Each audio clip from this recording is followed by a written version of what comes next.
Hello, I now bring you letters from Father Christmas.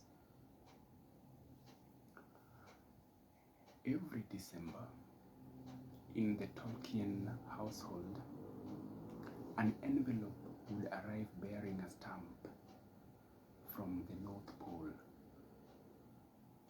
Inside was a letter written in a spidery hand, sometimes accompanied by a watercolor illustration. These were not ordinary holiday greetings. They were dispatches from Father Christmas himself, chronicling the adventures, misadventures, and magical happenings at the top of the world. For over 2 decades, J.R.R.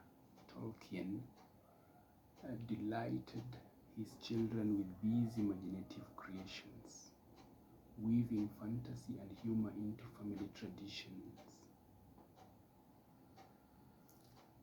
First letters of the 1920s. The earliest letters were simple. Father Christmas introduced himself, describing the icy landscape where he lived and the reindeer who pulled his sleigh. He apologized for delays in delivering toys, explaining that snowstorms or mischievous accidents often slowed him down. Tolkien's artistry shone in the illustrations: snowy cliffs, starry skies, and grand house carved into the side of the North Pole. Soon, Father Christmas was joined by his companion, the North Polar Bear. Enormous, clumsy, and lovable, the bear became a central figure in the letters. He was forever causing trouble, falling through the roofs, breaking toys, or accidentally setting off fires. His antics added humor and warmth, making the letters feel like lively tales rather than formal notes. What antics? Let's get into this.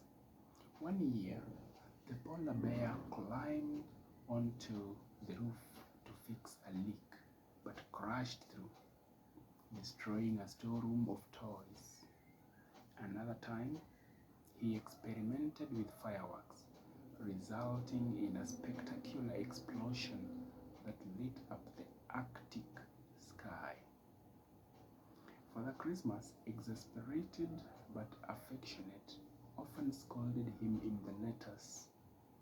Sometimes, the polar bear wrote his own notes in shaky handwriting, defending himself or teasing the children. These playful exchanges gave the letters a conversational tone, as if the Tolkien children were part of the North Pole household. Let's talk about the goblins and battles. As the years passed, the stories grew more elaborate. Father Christmas reported on battles with goblins who lived in underground caves. These goblins tried to steal presents and sabotage the sleigh. In one dramatic letter, they launched a full-scale attack, forcing Father Christmas, the polar bear, and an army of elves to defend the North Pole. Tolkien's illustrations showed goblins swarming over snowy hills, elves firing arrows, and the polar bear heroically charging into battle. The letters became miniature epics, blending myth and adventure. adventure with holiday cheer. Let's talk about the elves, helpers, and some languages here. Father Christmas introduced other characters too. Elves, who managed toy production, snowmen who guarded the houses, and red gnomes who lived nearby. Tolkien, a philologist, even invented languages for them. Some letters included samples of Arctic runes or goblins scripts, adding depth and authenticity. The Tolkien children received not just stories but glimpses into a fully imagined world, much like the Middle Earth their father was simultaneously developing. Though whimsical, the letters often mirrored real events. During the Great Depression, Father Christmas mentioned shortages of materials. In the 1940s, as World War II raged, the letters grew somber. Father Christmas spoke of difficult times, fewer toys, and the need for courage. The goblin attacks symbolize the darkness threatening the world, while the resilience of elves and polar bear reflected hope.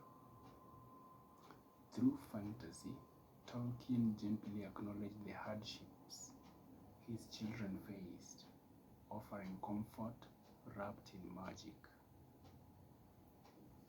Each letter was accompanied by Tolkien's artwork, snowy landscapes, starry skies, and colorful scenes of battles or feasts.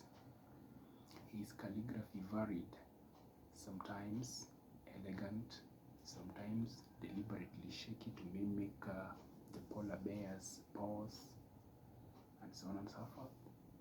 These visual details made the letters treasures, blending literature and art.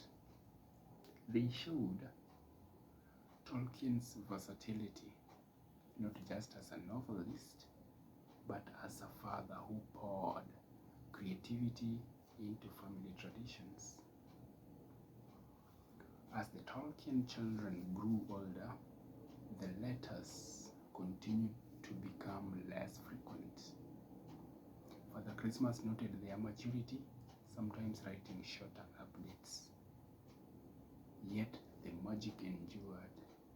Even in the final letters of the early 1940s, he spoke of perseverance, kindness, and the enduring spirit of Christmas. When the tradition ended, the collection remained a testament to Tolkien's devotion